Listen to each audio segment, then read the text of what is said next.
Okay, we're going to kick off. Sorry, I do not have a camera on my computer, but my name's Sarah. I'm the Executive Director for NZIPP, and we are very pleased to have Kelly Brown joining us this year at the New Zealand Photography Show.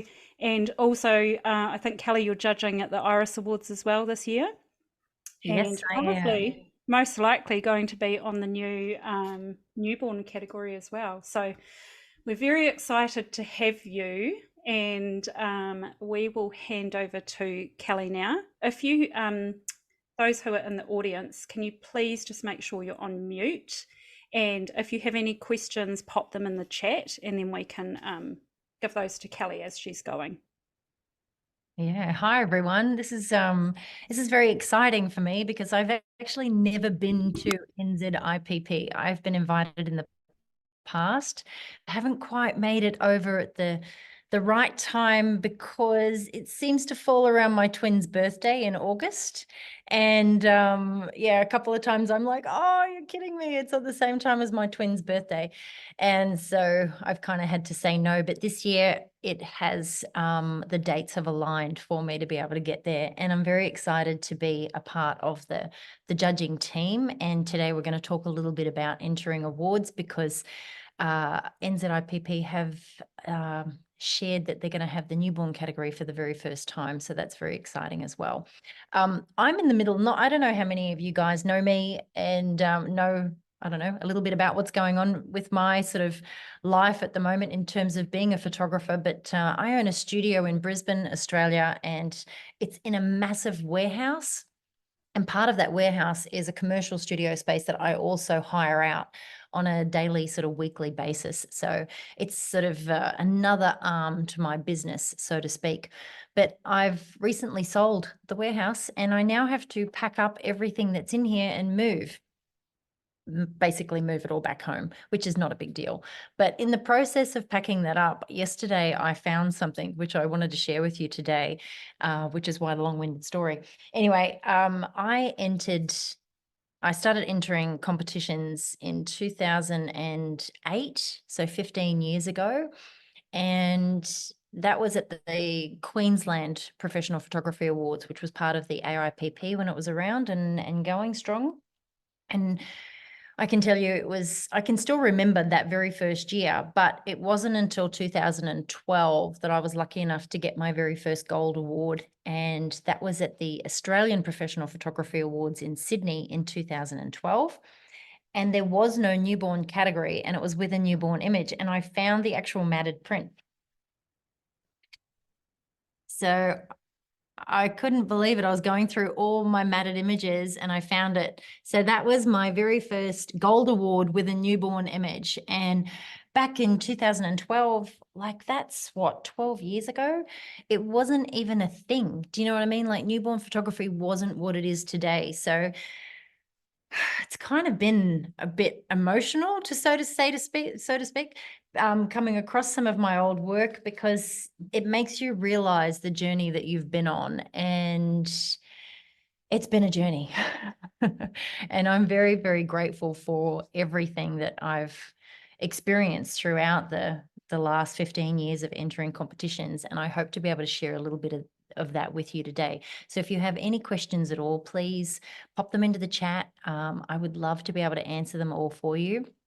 And I hope that you guys are going to enter the newborn category for those of you that shoot newborns, or even just enter NZIPP and push yourself outside your comfort zone this year, which is going to be exciting for me to be able to be there and be a part of that judging process. So I've been very fortunate to travel the world and judge at many competitions in Europe, in China, gosh, everywhere. It's been a eye opener, so to speak.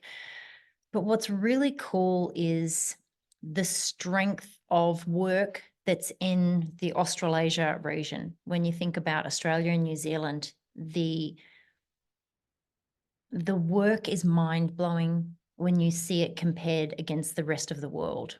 Like we literally have some of the best photographers in the world on our shores, and I think that makes me even prouder to be amongst, so many talented photographers. So yeah, that's another part of why I'm so excited to be heading over there, because I've always looked at the strength of the NZIPP competition, as the same as I've looked at the AIPP when it was in its glory days.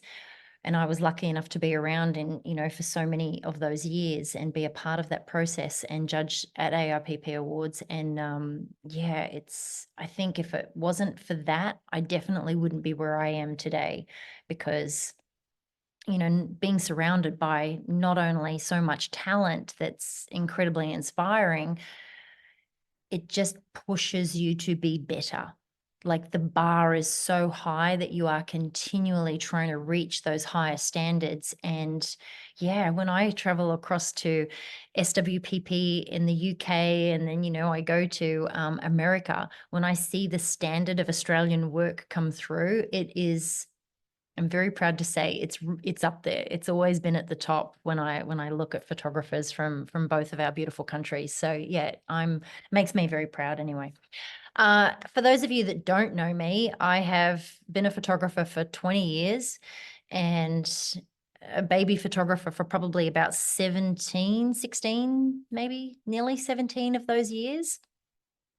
Even though I photographed my own babies when they were babies, it wasn't what I primarily did. So I did a lot of commercial work, and I did a lot of wedding work when I first started out. And I think that's where I learnt the most, because I mean, for those of you that photograph weddings, they're a challenge, and you have to be able to think very quickly on your feet, and deal with a lot of different ages as well. So I ventured into baby photography because it tended to work better with my current lifestyle. So I had my 3 children of my own that are now young adults, and when they were younger, I had them either at school or in daycare. So doing weddings on weekends was always a challenge, because I had 3 kids to kind of juggle. So baby photography kind of made sense, because it was easy, and I could do that weekdays, Monday to Friday, because mums and dads had time off, from work for maternity leave and things like that. So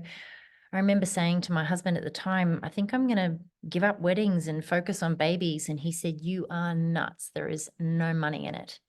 And I proved him wrong. And I also worked for another photographer.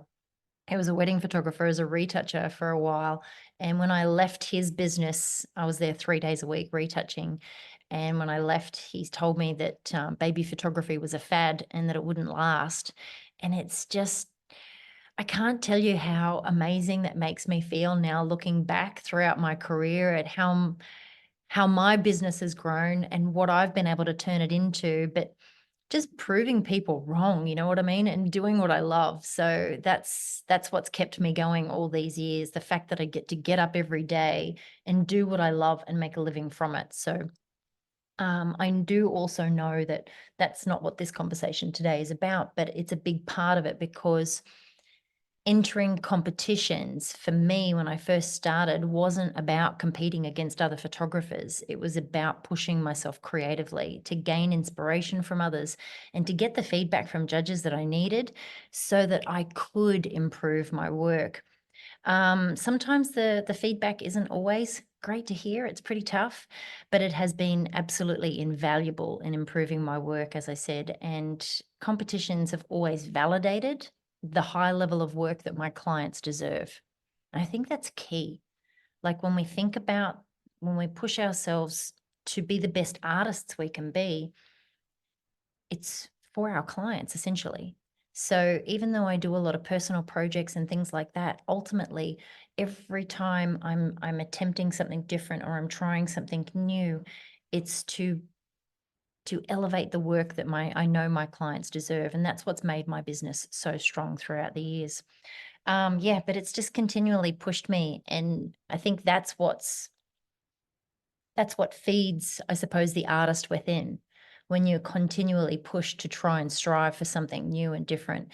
And that's what the awards playground has been for me.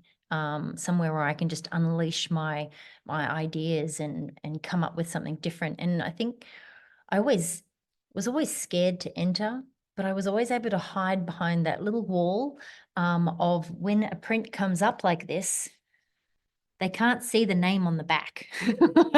So I would literally be sitting there in the audience and I would be like this. When my image came up, because I'm like, please don't let anyone know it's mine, just in case that crazy idea, that concept didn't turn out or didn't get the results that I had obviously hoped for. But we're going to go through, I'm going to share my screen and show you a few images and give you some ideas on around what to enter and hopefully inspire you. But yeah, if you've got any questions, please pop them into the chat. I was saying to the girls before we started, I still get nervous doing this, and I do this every week, believe it or not. All right, I'm going to figure out how to share my screen with you guys.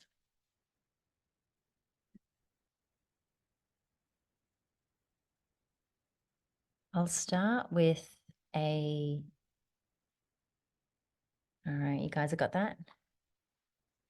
I'm going to start with a video just to kind of give you a little bit of an idea as to some of the images that I've entered into not just the newborn categories in different competitions, but also family categories and also portrait categories. As I said, that very first gold award I got with a newborn image was in a portrait category. So I was up against to get a gold award in the portrait category, because there wasn't even a family category then, was a huge deal for me. But it just took one judge on that judging panel to see something and create that conversation, which was really exciting for me. So I will share with you a little video to start with of some of my favorite award images of babies.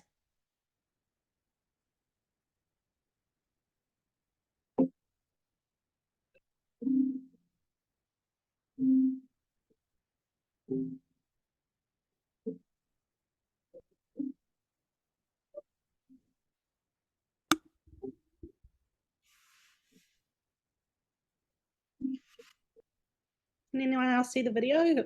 My screen's blank. Yeah, same. I thought it might have been just me. Sorry, Kelly. Do you want me to stop it? I've stopped it. Yeah. I've stopped the share. I could see it and I could hear it. Anybody else can see it and hear it? Okay, I don't know what's going on because I'm not the main host provider here.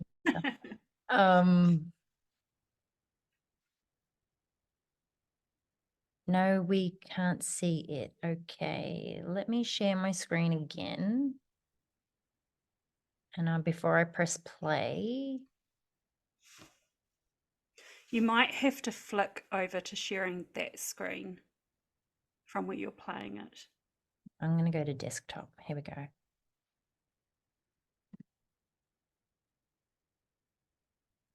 Okay, can you guys see my screen now? Can see awards what to enter. Yay. Okay, so I shared my Keynote screen. Now I'm sharing my desktop. So hopefully this works. Okay. All right. Is that working? We've got, yep. Can you see it? Yep.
All right. So a lot of those images, even though there was some maternity images in there as well, which is another category that I do love to enter. But a lot of those images, for those of you who aren't aware, they are single captures. So I create a lot of props myself, and I suppose that's how one of the biggest ways that I like to push myself is how can I capture all of that in camera as opposed to, you know, creating heavily composited work. So for me, a lot of it is based around that whole, you know, coming up with an idea and then how I can turn it into something pretty magnificent in a single capture.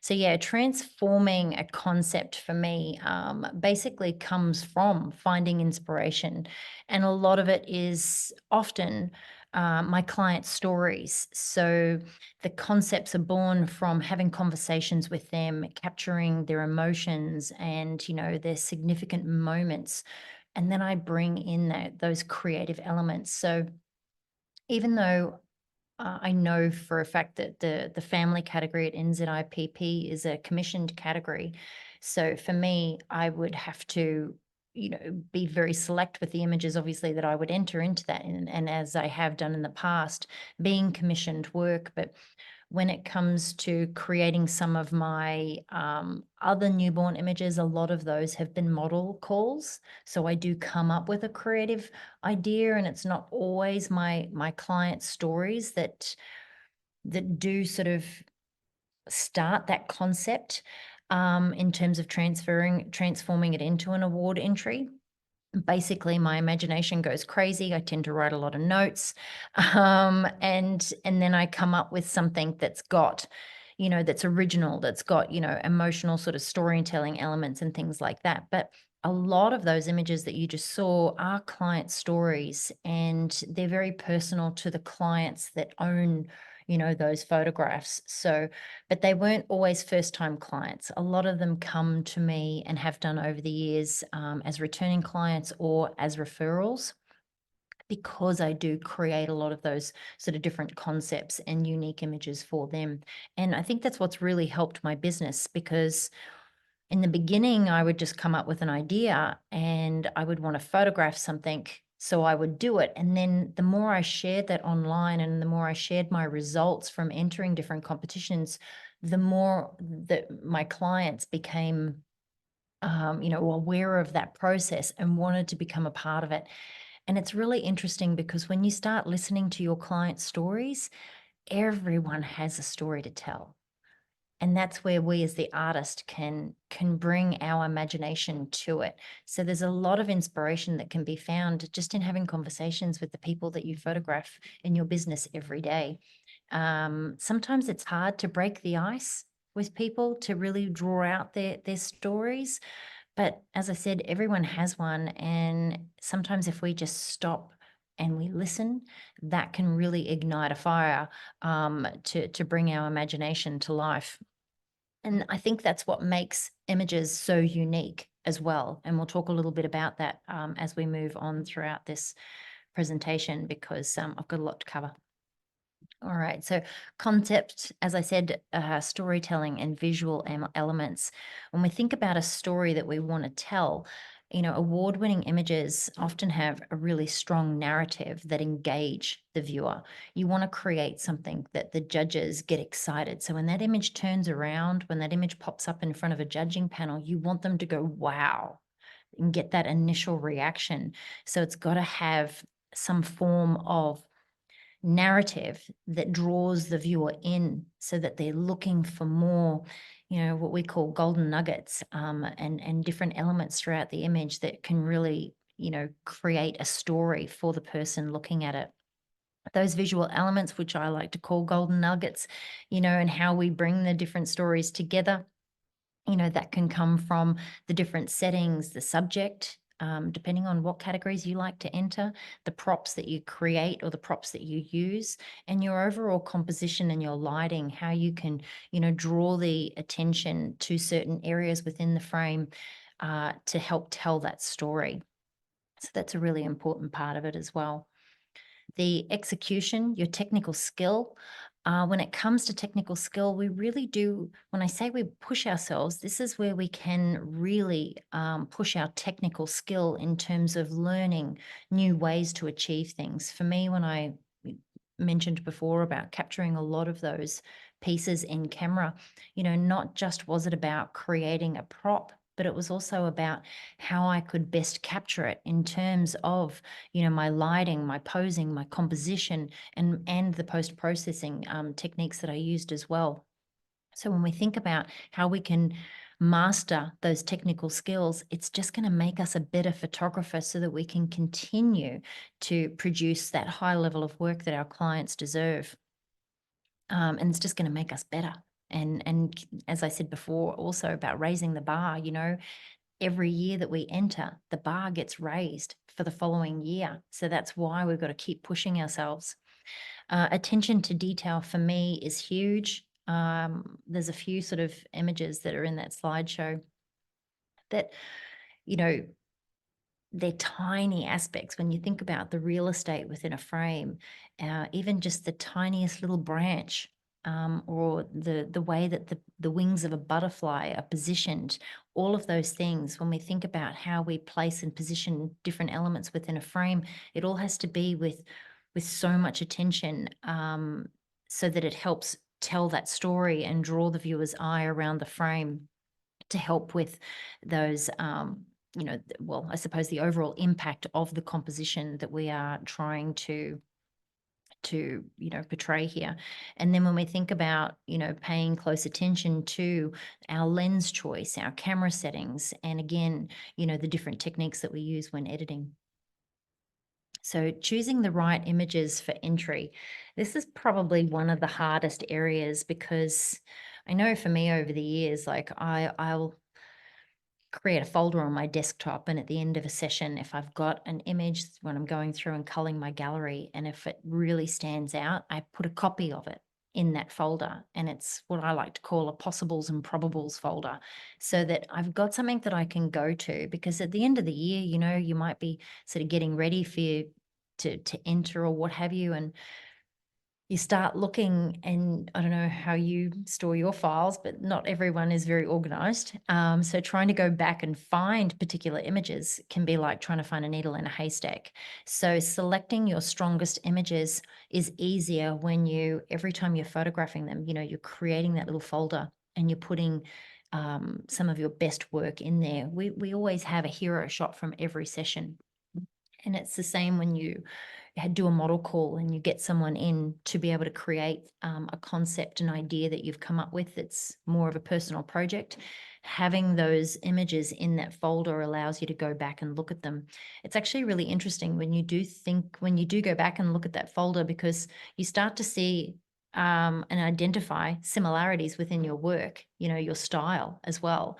And that's something that can take years to develop. But when you continually adding to a folder, when you go back and you look at it as a whole and you start to see, some of your stronger areas stand out, it can really help push you as well and encourage you and give you that confidence to keep going. And because sometimes I think we doubt ourselves a little too often, especially when it comes to competitions, and we hold back and we go, no, it's not good enough. But that's when we are more so focused on what everyone else is entering, as opposed to what we've got in terms of our own best work. And as I said earlier, when it comes to entering competitions, it's not about competing against other photographers. It's about pushing yourself. And some of the images that I shared in that slideshow, I've entered those going, oh, well, I'll just throw them in. And it's always the photos that I least expect it to do the best. It's quite bizarre, because we're looking at our work and we are evaluating it in certain ways, and we tend to be very, very picky with and critical of our own creations. But as I said, it takes one person on a panel to see something and take the other judges on a bit of a journey with them when they are looking at your work. So selecting your strongest images is an essential but challenging task. But yeah, creating a folder to go through is a really great way of helping you find those images, even if it's not something that's your strongest work, but it's got something, it's got some form of storytelling element, or emotive connection within it as well, that can really stand out for a judge as well. Reviewing your images in terms of what stands out, that can obviously be a challenging process for you. So I advise to get feedback as much as you possibly can. Not always from the judges that are going to be on that panel, because sometimes judges will step off if they know the work well, or if they've helped a photographer in terms of feedback. So if you are looking for feedback, go to a mentor or go to someone who's been doing this for a long time. Get as much information as you possibly can. Friends and family can give you certain types of feedback that is helpful, but it's not always going to be the best feedback you need for entering competitions, because if they're not aware of the judging process, or how images are judged, or what judges look for, there's can be definitely helpful, but not always the best advice when it comes to choosing your images as well. So it's like, I remember having a conversation with a wedding photographer many years ago, and he said, my most awarded work was never purchased by the client. And that's because, everyday people don't always love those award-winning photographs. So get feedback from multiple people, but be very selective in terms of who you are choosing to get feedback from as well. So, and always remember that the people closest to you, they're going to want to make you feel good. So if you want real, honest feedback, go to people who have experience and know what the judging process is about. And they can definitely help you, highlight your strengths and weaknesses, and point out areas that might need improving or even enhancing, and so forth, especially when it comes to those final stages of editing. The judging criteria. So if you are new to the judging process, this is something I loved to learn when I first started entering, because I don't know, the very first time I sat down, everything just seemed to go over my head. And it was like I had no idea what they were talking about. And so the more I did it, obviously, the more I learned about that judging criteria. And then obviously when you start judging, you do learn a lot. If you have the option to go to judging training, even if you don't want to become a judge, you still learn so much from that process. And I can tell you it's been absolutely invaluable in terms of my career, especially entering competitions. But what judges look for is really important, because you want to try and tick as many of these boxes as you possibly can before you even start to kind of fine tune your images for entry, or even that final selection process of submitting your photos as well. I know right on the day of entry, it'll be sometimes the very last day of entries, the very last minute. I'm sure I'm not alone. We're still sitting there going, oh, should I enter this one? Should I not? And so on. But when you know the judging criteria, it does definitely help you in that. So when we think about impact, you want to make sure that the image grabs the viewer's attention immediately. So when you're getting feedback from people, ask them, like, does it have impact? Which image stands out to you the most as opposed to the others in terms of impact? Creativity and style. Is there a unique element or a defined style that sets the image apart? It's funny, over the years, people used to say, oh, an award image looks a certain way, or they've got to be really dark and moody to be a high award-winning image. And I can tell you it's actually not true. Although a lot of those very dark, moody images, they create impact because there is a lot of mood there, and the depth sometimes those darker images have, in terms of technical skill, can really stand out for a judging panel. But it's not always the case. What I've loved pushing myself to do over the years is to surprise judges as well. So submit something that people would not know that it's mine. And it's, I was at WPPI earlier this year, and I had a couple of people come up to me and go, "Oh, I saw your image get judged." And I'm like, didn't enter that image. It wasn't mine.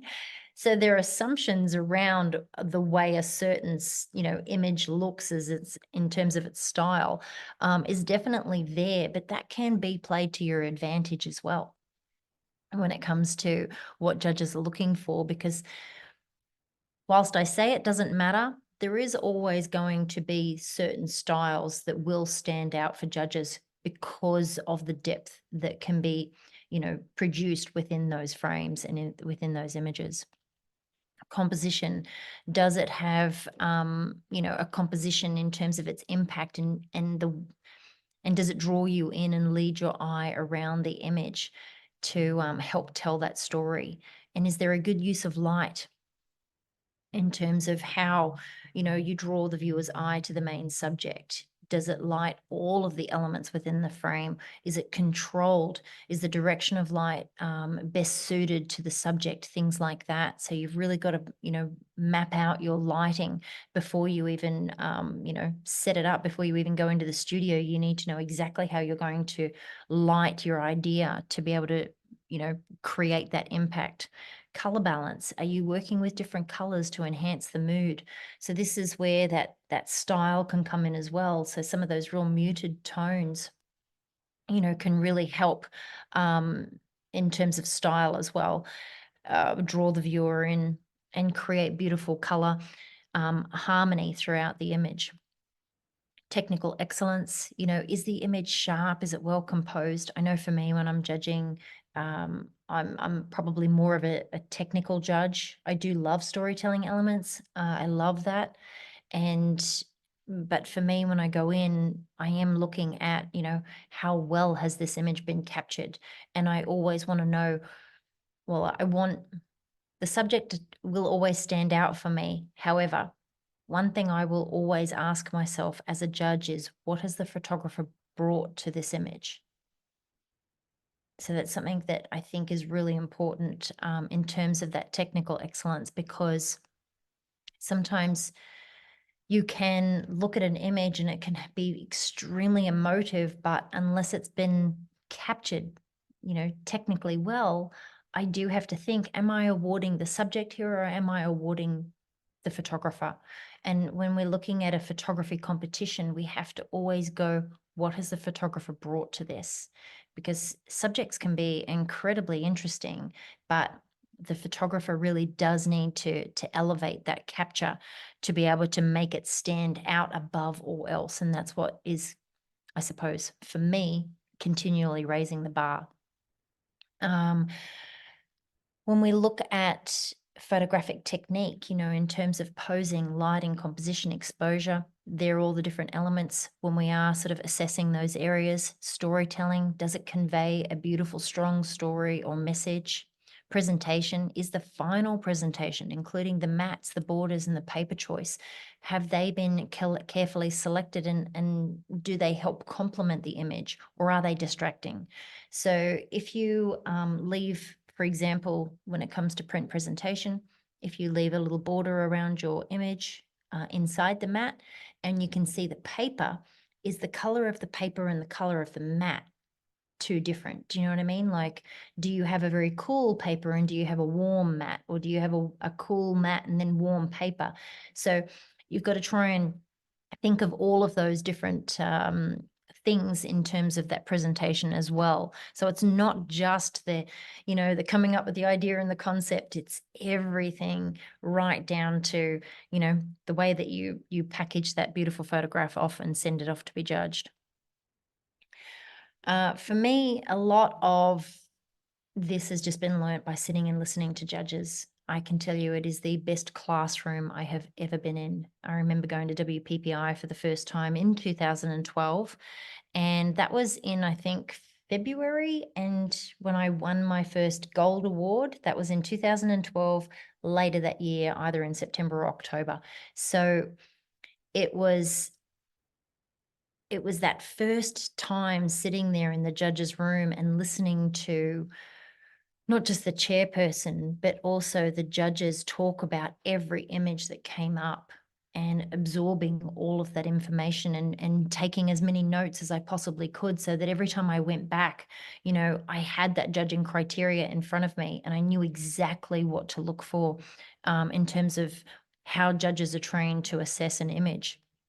So when you sit in the audience and you watch and you learn as much as you possibly can, you know, you're going to be able to improve areas within your work that are just going to, you know, elevate everything that you do, which is pretty phenomenal. As I said, it's the best classroom you can be in. Tips for entering competitions. This is, as I said, you know, choose wisely your images. It's a hard thing to do, to choose your images, but when you are entering competitions that, you know, are the right competitions for you, and you are choosing the right categories, you've got the right images to go into the right categories based off the criteria for entering those categories. Obviously, for me,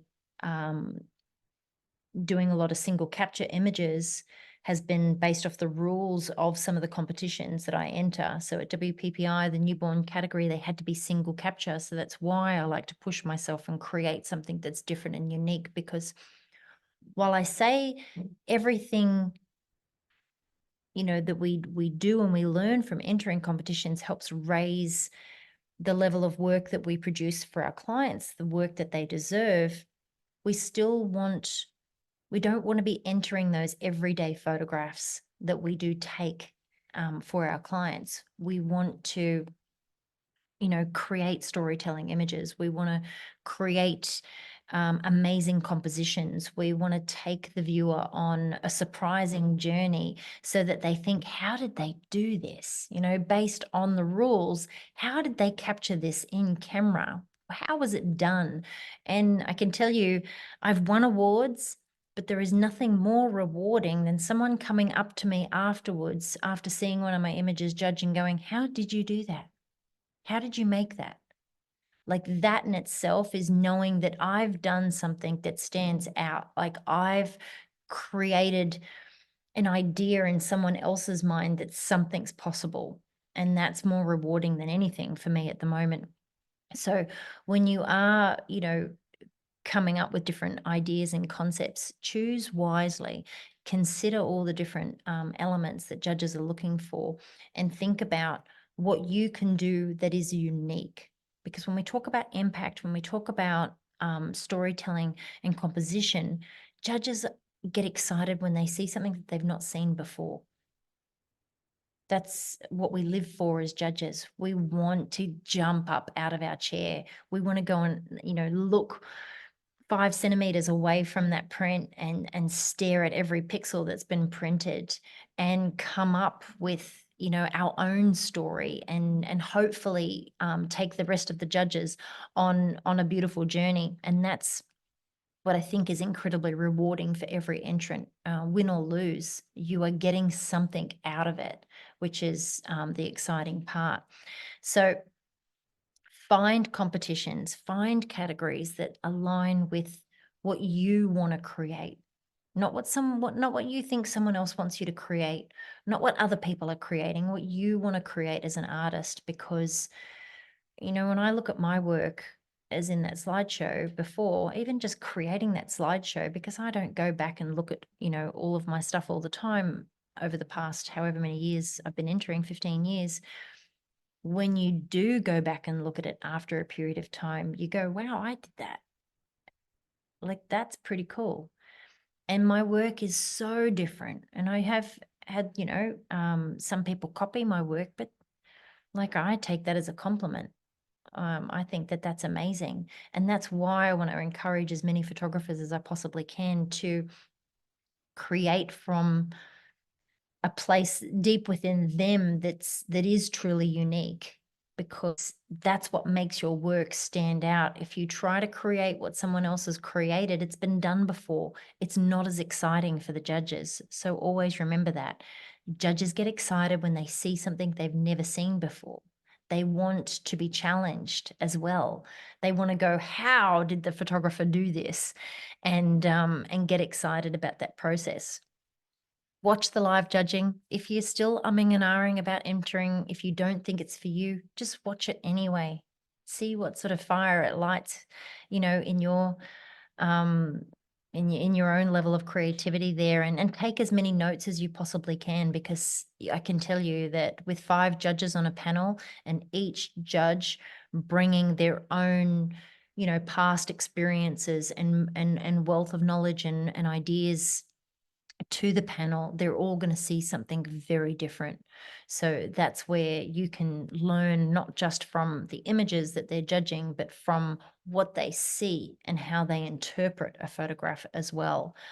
Because when you start to come up with an idea, in the back of your mind, you're going to be going, oh, the judges are going to love this. You know what I mean? They're going to want to know how I did this and so on. So it's not just about pushing you in terms of your own creative boundaries, you're pushing the imagination of the people that are looking at your photos and assessing them. So yeah, watch that live judging as much as you can, learn from different image critiques. I know I give image critiques once a month at KBO, and I love being able to do that with the photographers that submit their images, because they get to see their image through my eyes. And that's something, you know, that can really help us expand what we do and improve, again, all of the different sort of technical skill that we need to be able to produce those award-winning images. But yeah, push your limits as much as you possibly can. Use competitions as a way to challenge yourself creatively and technically, as I've mentioned, because I mean, for me, entering photography competitions has been a journey of growth. It's been about learning, inspiration. It's about creating images that have meaning and that push boundaries. I've been able to showcase my skills that I've learned over the years, and I'll never forget the comment that someone made to me a long time ago. And they said, oh, yeah, like it's easy to win an award, but can you produce that level of work consistently for your clients? And I was like, what do you mean? And they said, well, this is going back a long, long time ago, about, 12 years ago. And they said, like, that person's just won an award, but have a look at their client work. Their client work's not good enough. And it was that one comment that was made by one person all those years ago that made me go, do you know what? When I enter a photography competition, it will be a showcase of my best work that I can produce for my clients. So that was my goal. So yes, I still have a standard level of work that I produce for my clients, but there's always that hero shot from every session that I want to try and capture. I want to try and push my boundaries, not just for me, but for them, because that is that level of work that they deserve. So that's what entering competitions has always been about for me. And it's, I do get excited, and I find it very rewarding when my clients love that I win an award for a photo of their baby or for their family. I find that more exciting than a trophy sitting on a shelf, if that makes sense. So yeah, I have thoroughly enjoyed that process, even though I do photograph a lot of my own family. But that's so that I can document them and have them exist in photos for me on a personal level.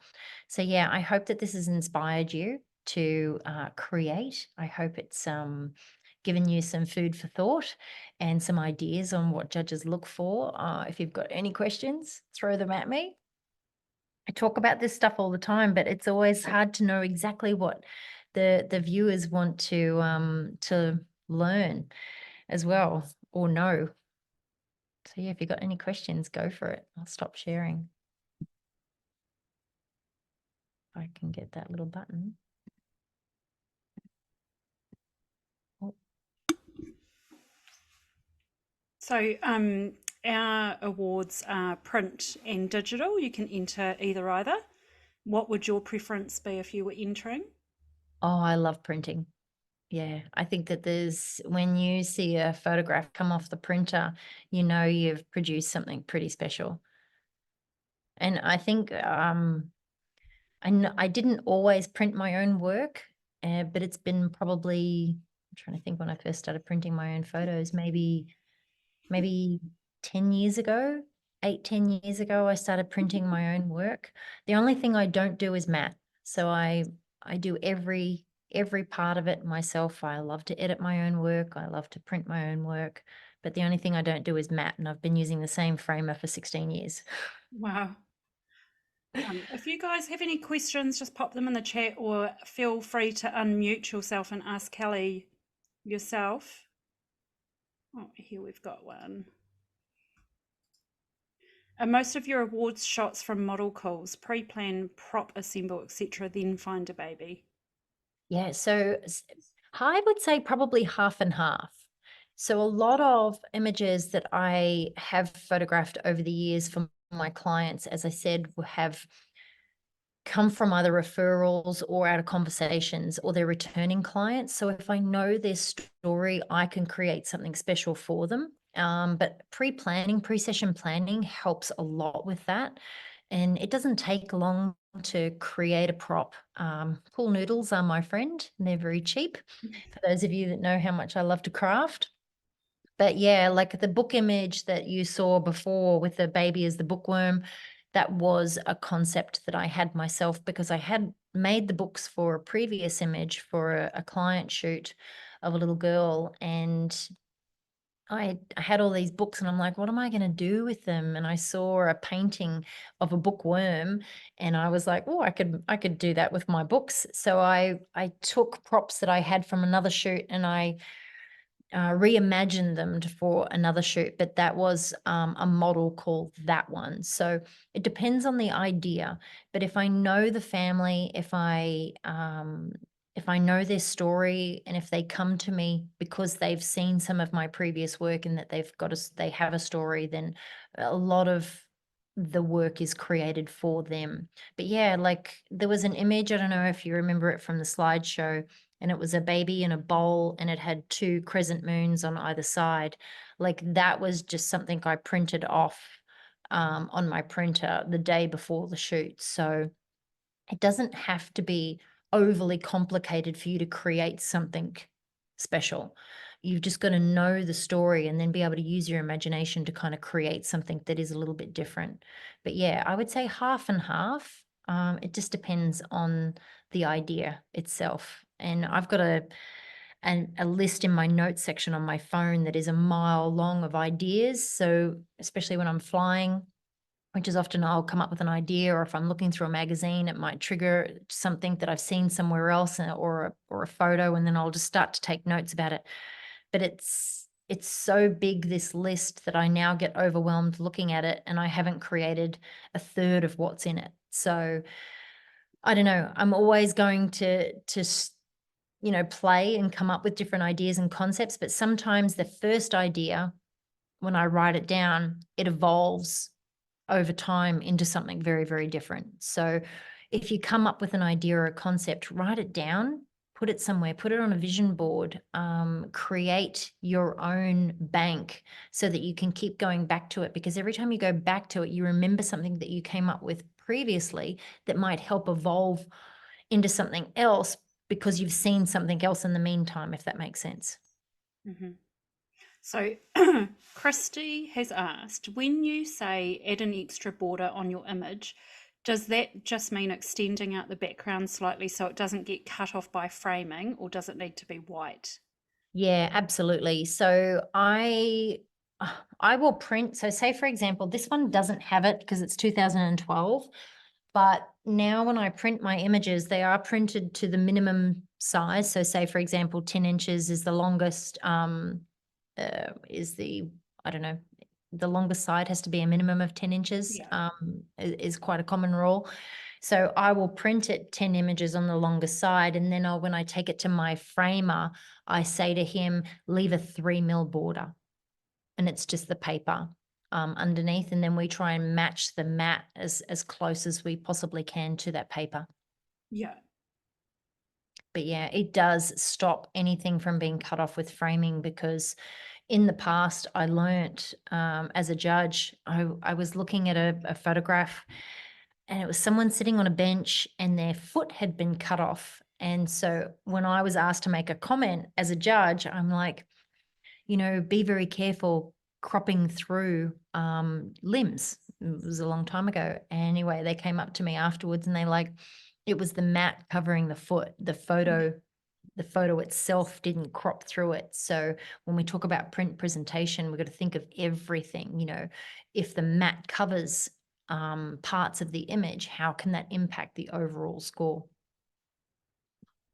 Yeah, I think Cindy might correct me if I'm wrong, but our minimum size is 25 centimeters on the longest side, and we always recommend people print it a little bit bigger than that because they are all measured to make sure they're the right size. So if you're a couple of mils under, your image will be disqualified, unfortunately. But yeah, we've seen that quite a lot, people being caught out by the matting covering an essential part of the image. Do you know, yeah, and I love this in terms of the rules, because while I've focused a lot on the judging criteria and the different elements that judges look for, the rules are my guidelines every time I'm entering. I will read them over and over and over again, because there's nothing worse than submitting a photo and it being disqualified. Thankfully, I've never had an image disqualified because I continually read over the rules. But when a competition opens, or there is a new competition or whatever it might be, I will literally sit for a day just going over all of the rules, because then when I go to that bank of images of possibles and probables, I'm like, what sits within those category rules? What can I submit? So if I'm entering at NZIPP in the family category, which I have in the past, I can only enter commission work into that category. So now that, there's the newborn category, I won't be entering. But if I was to go to that folder, I would be able to look at some of the model images that I've done, as those images don't, from what we've discussed and learnt, they don't need to be commissioned. So always look at your rules, because when it comes to producing, different levels of work that fit within those rules, that just makes us accountable for every step of the process. And when we then relay that level of work into our client work, that's just going to produce a standard of work for our clients that they can't create themselves, which is just going to, have an incredible impact on our business overall when it comes to standards. Sam's just mentioned the print package. So this year in the Iris Awards, we've introduced the full service print package. So when you enter your image, you can choose this option and your printing's taken care of for you. Sam, I would not have a concern about this at all, because the two printers that we're using are Rachel Smith and Chris Halliwell. Both of them are very, very familiar with the rules, and they will make sure that you don't have any issues with your minimum size. So this is the benefit of the full service package, is using two people who are highly experienced in the Iris Awards and understand the Iris Awards rules. For those of you who don't know, Chris has been involved with the board and the Honours Council, so he's very familiar with this, and Rachel does a lot of printing for a lot of people, so they will make sure that your images are within size. And by choosing that option, it is picked up before judging even starts if there's an issue with your image. So yeah, you'll be fine using them if you choose that option. Yeah, absolutely. I've always found that most people that offer that as a service, they want you to do well. Like, they really do. So they're going to be working very hard to make sure that you get the best results. Has anyone else got some questions for Kelly? Sorry, I'm losing my voice. Anyone? Gosh, a quiet bunch today. Last call for questions, I think. Oh, here we go. What inspires you when creating and getting new ideas? Oh, do you know? Everything, everything. It's funny. I've been inspired by interior design for a long time. I love following a lot of interior design Instagram pages and Pinterest boards purely because they just have a way of putting different textures and colors and tones together that create impact. So when I look at something, for me, I ask myself different questions. So when I look at a photo, or if I'm flipping through a magazine and something stands out to me, I've trained my brain to go, what was the first thing that caught your eye? And then if it's the color, or is it the prop, as in the main product that they're trying to sell? Is it the light? What is it that I love the most about this? And then I look at the different percentages within the composition of the photograph, because, not all, when you think about different interior design sort of things, a room can look very different under different lighting conditions as well. So when you think about how different styles of light are added to a room to bring out the beautiful texture, is it a bright room? Is it a dark room?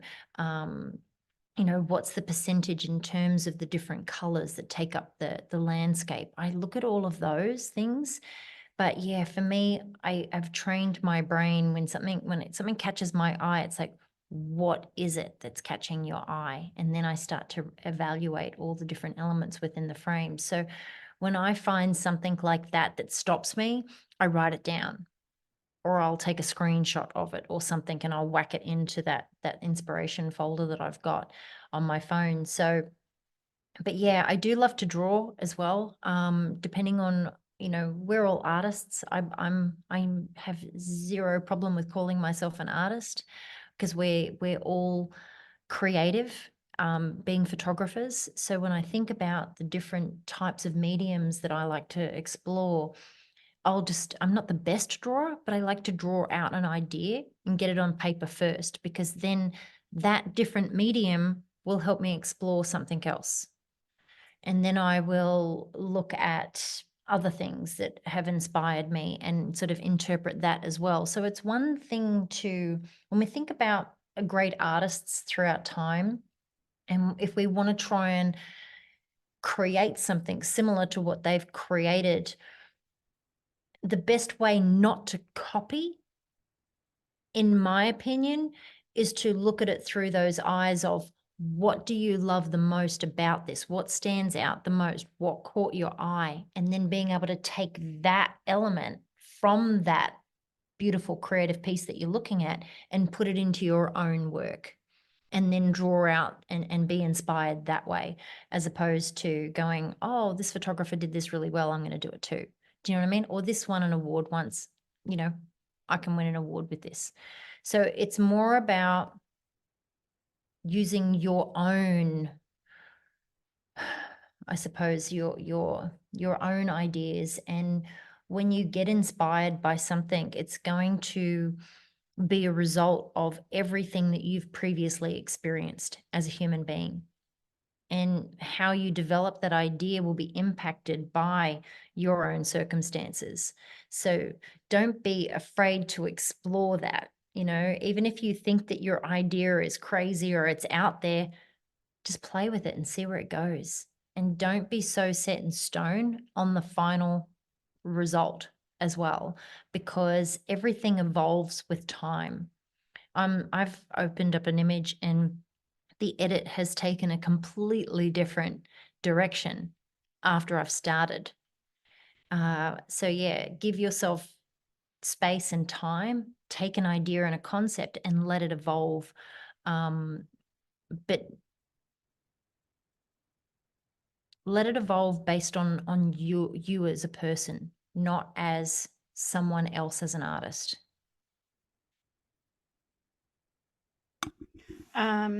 Could you please give an example of a client story and how this translated to the final image? Yeah, so in the slideshow, there was an image and it sort of looks like an S and the baby's in the bottom of it, or even at the very, very beginning of the slideshow, there's the circle with the heads at the top. So that was a client as well. And it was a really sad story because the two heads at the top represent the couple that are raising the baby, two women.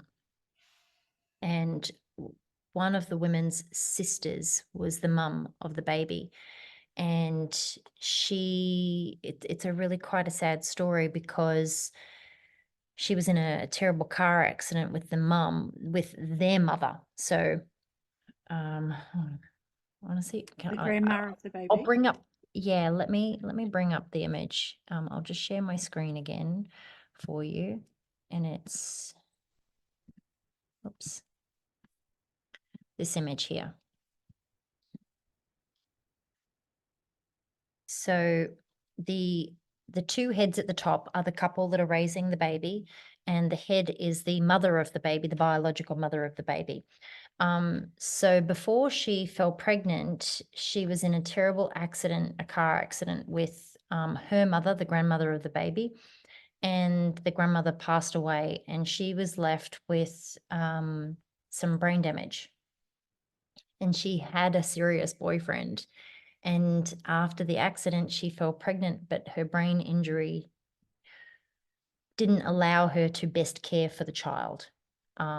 So her sister and her partner raised the baby, and obviously, kept her involved as much as they possibly could, even though she didn't live in the same city. But yeah, that's why it's sort of, the circle is the circle of life, but it's about family and how you step in to help family. So this was I didn't personally know the two sisters, but I knew the other woman who was part of the couple, and she was the one that came to me with the story, and she said, I really need your help. This is something I want to be able to create, and this is the concept that we came up with. So I made this structure out of polystyrene heads that you can buy in the craft shop, and the circular shape is made out of pool noodles. So it was a single capture. But yeah, it was a beautiful, beautiful session, but obviously with a very, very sad story. But yet, it was full of love because of the unity that they still had within their family, which is what I wanted to capture, if that makes sense. So which is why I created the circle to, when you think about that the family circle. So yeah, how you support one another and keeping their arms around each other. So yeah. A few people So that's saying an it's an example. incredible story. And they Yeah, were expecting that answer. and it's interesting because I made that photograph for them, and they obviously were more than happy for me to use it in the awards, because that's what I like to do. And when the judges looked at it, they picked up straight away that it was more of a surrogate story. So they went on they created their own sort of narrative and came up with their own ideas around that story. And it was always interesting for me to watch it get judged. But it took one judge at WPPI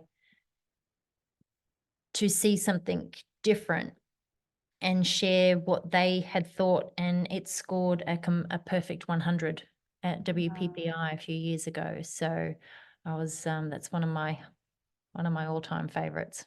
It's amazing. Louise asked, how long does it take from prop making to final image on average? Depends on what I'm creating. Like that, there was a fair bit of plastering. So I think it was a full day of creating the structure, and then another full day of plastering, and then another day of kind of sanding down rough edges, because the baby's obviously got to go in it. So yeah, probably about 3 days for that piece.